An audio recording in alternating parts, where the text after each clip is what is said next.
He was swallowed, rest upon a snow-swept mountain, directed by the dragon's mysterious power. He saw all kinds, including Subject 1, who had somehow miraculously blended in among them. This imagination had he thought it possible for experimental life forms such as they to deceive everyone so successfully.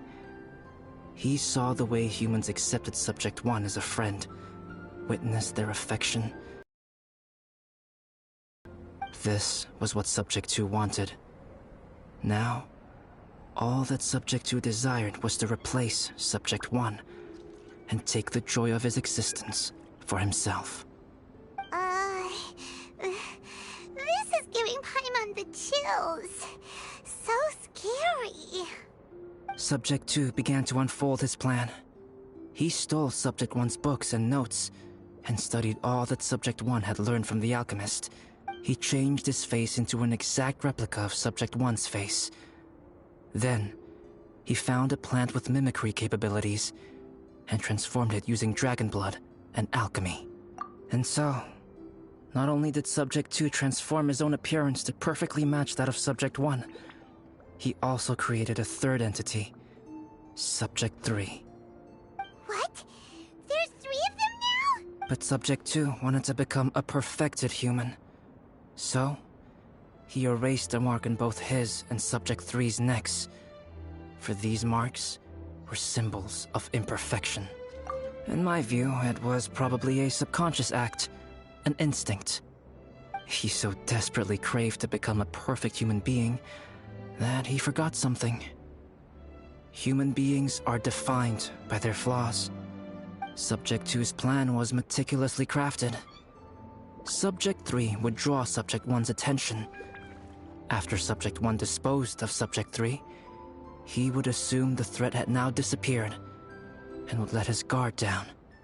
The next moment that Subject 1 was alone, Subject 2 would make his move.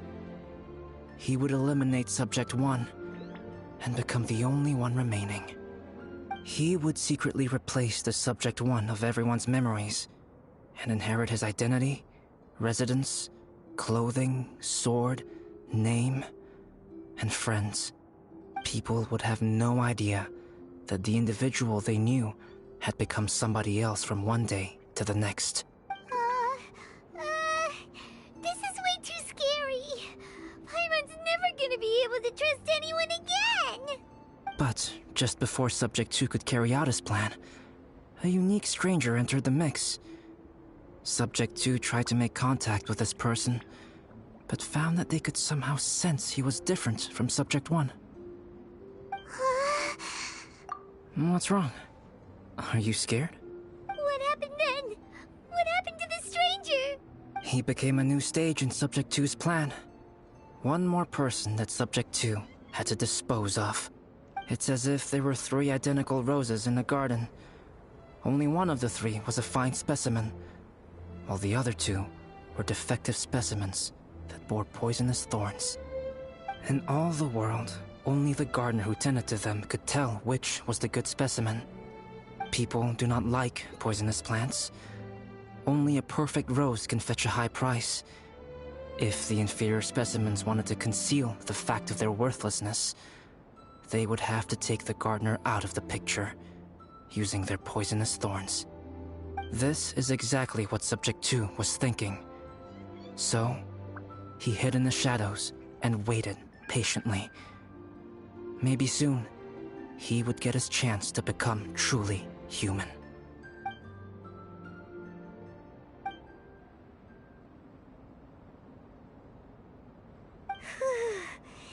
That was intense! So what happened after that? Did Subject 2's plan succeed? Paimon can't bear thinking about it. Fortunately, it is just a story.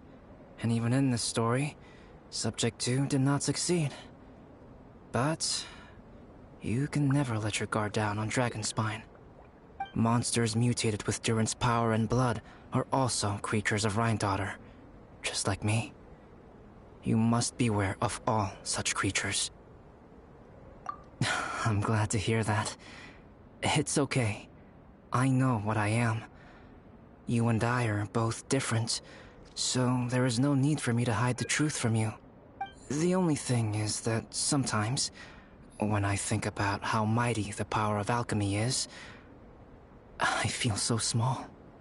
As beings who set foot in this world, how arrogant are we in desiring to control our destiny, and in desiring to create? Is creation an arrogant act, traveler? If not, why do we call the ones that created us and control us gods? And what qualifies us to call ourselves creators? How far must we take our reverence and respect, and what purpose does it serve? Nothing special, but whenever I think about it, I feel a twinge of grief. Poor Albedo. Hello? Traveler? Are you here? Hey, is that Amber? Thought we might find you here. We're here to deliver a message from Cyrus. There's gonna be a big event down at the base camp, and they want you there too, Traveler. Winter camp is nearing its end. Apparently, even provisional instructors are required to attend. Looks like we need to go, Albedo. Bye for now. Then I won't keep you. I have some things to attend to here, so forgive me for not seeing you down. Don't worry about it. There have been no issues getting up and down the mountain recently. Is everyone ready? Let's not keep them waiting.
Huh? Who is this guy?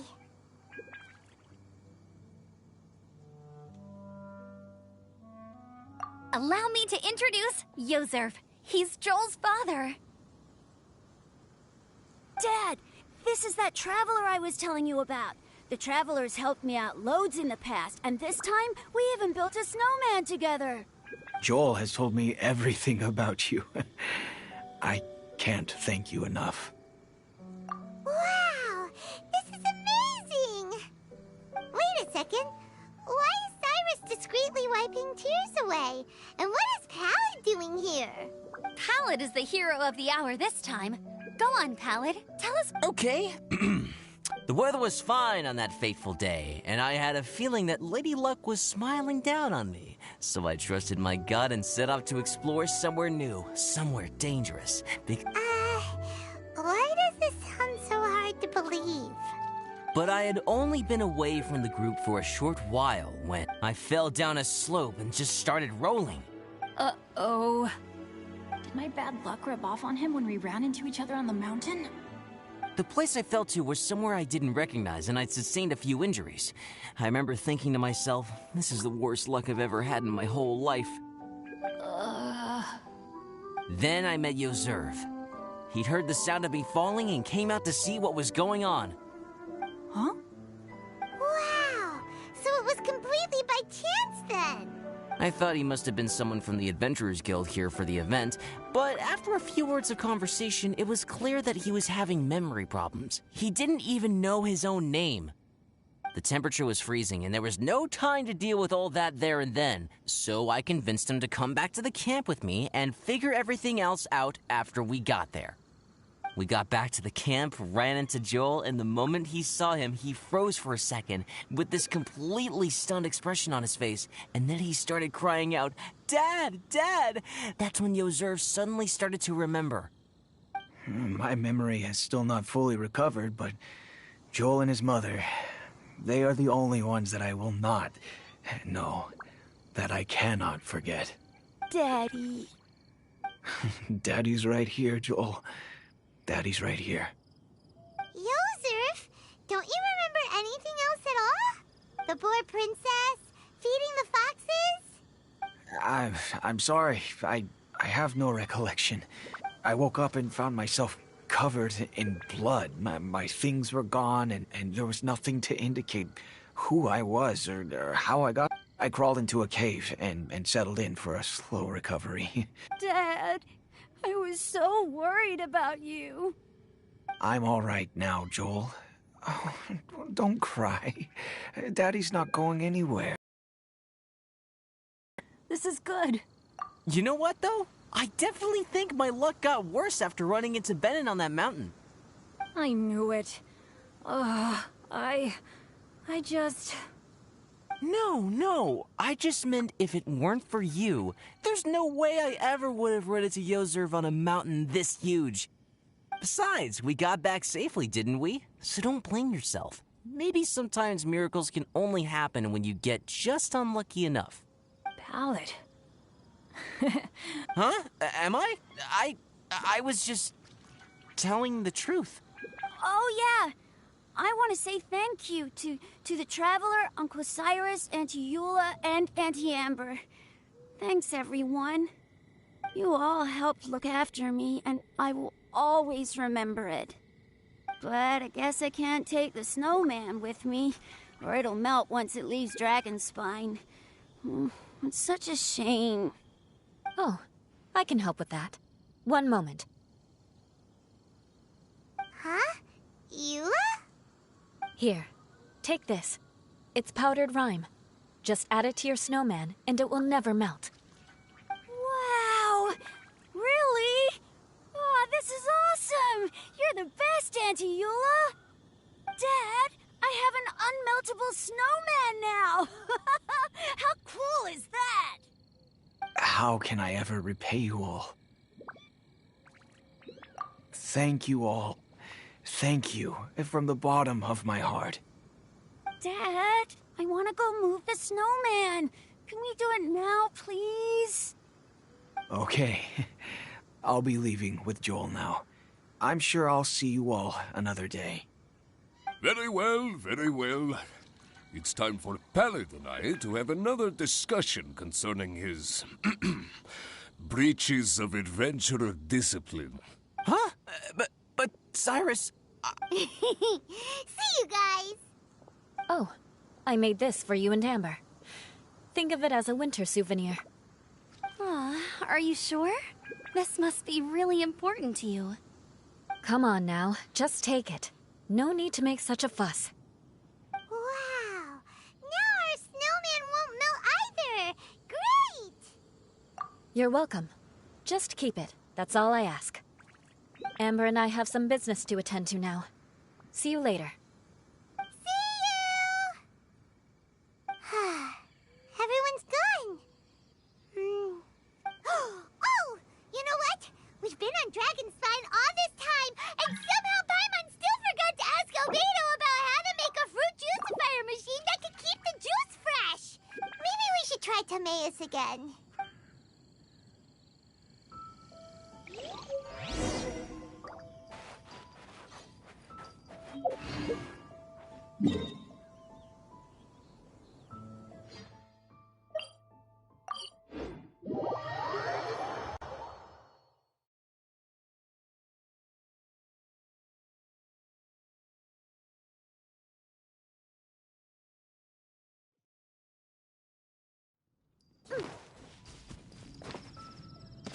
I'm here.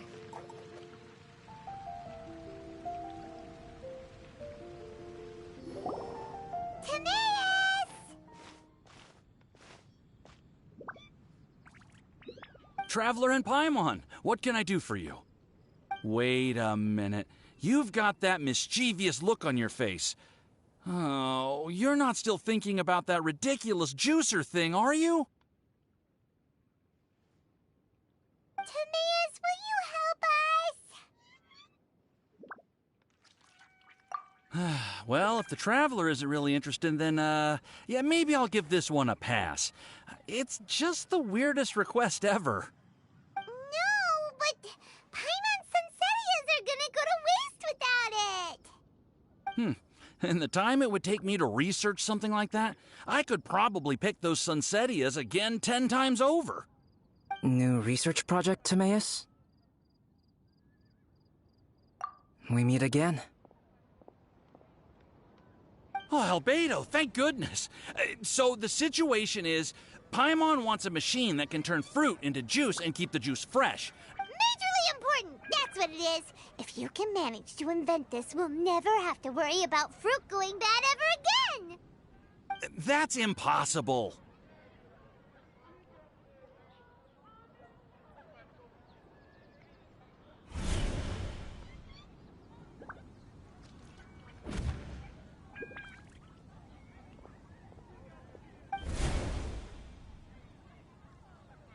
Turning fruit into juice is not hard, but keeping it fresh is more difficult.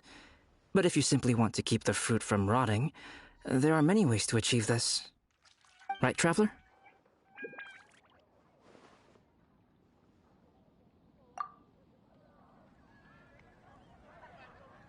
What about his neck? What's wrong?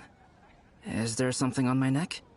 From the look on your face, it's as if you thought I just played a practical joke on you that wasn't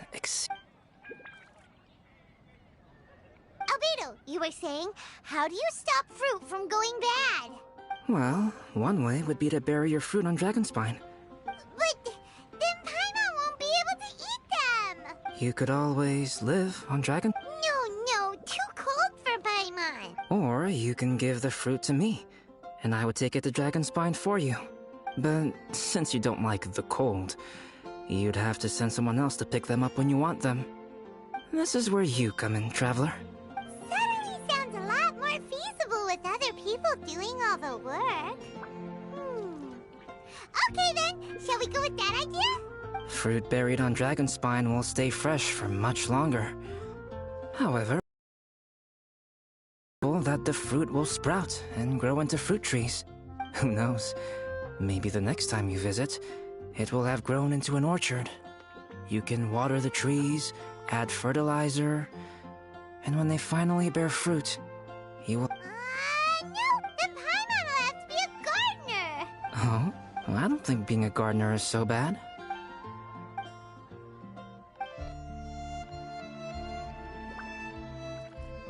Albedo!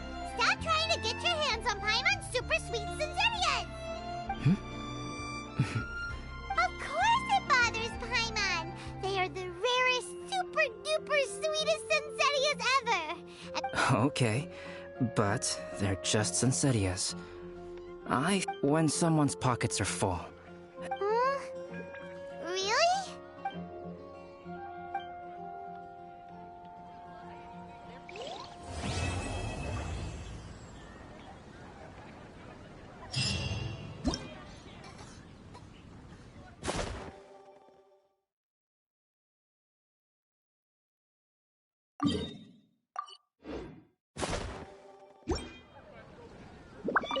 Dragonspine is too cold for ordinary fruit trees to survive.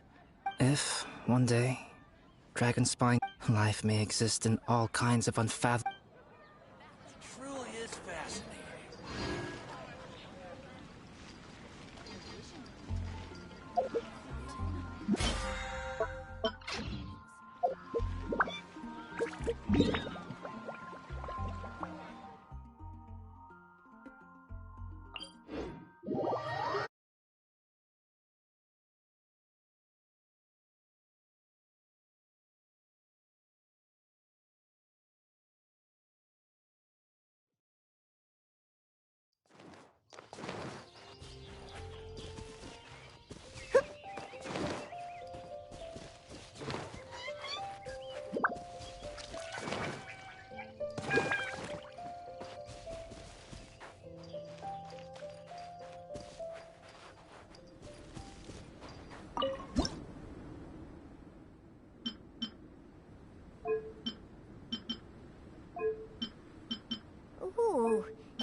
too.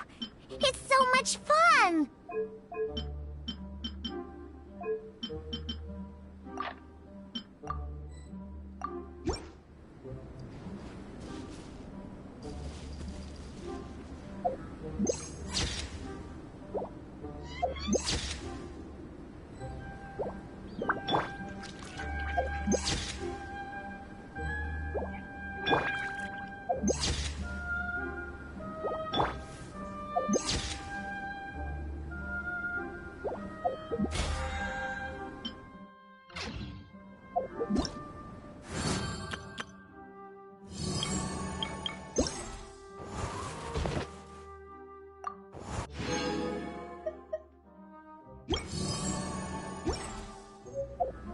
I keep watch. You call me.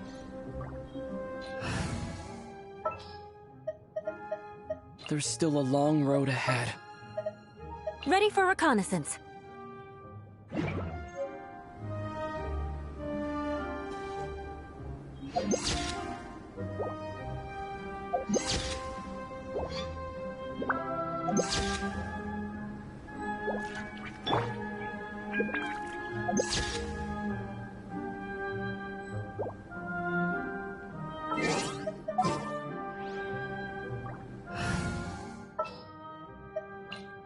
I'll bring my seasonings. I'll watch your back.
If there's nothing better to do, we could go foraging for ingredients.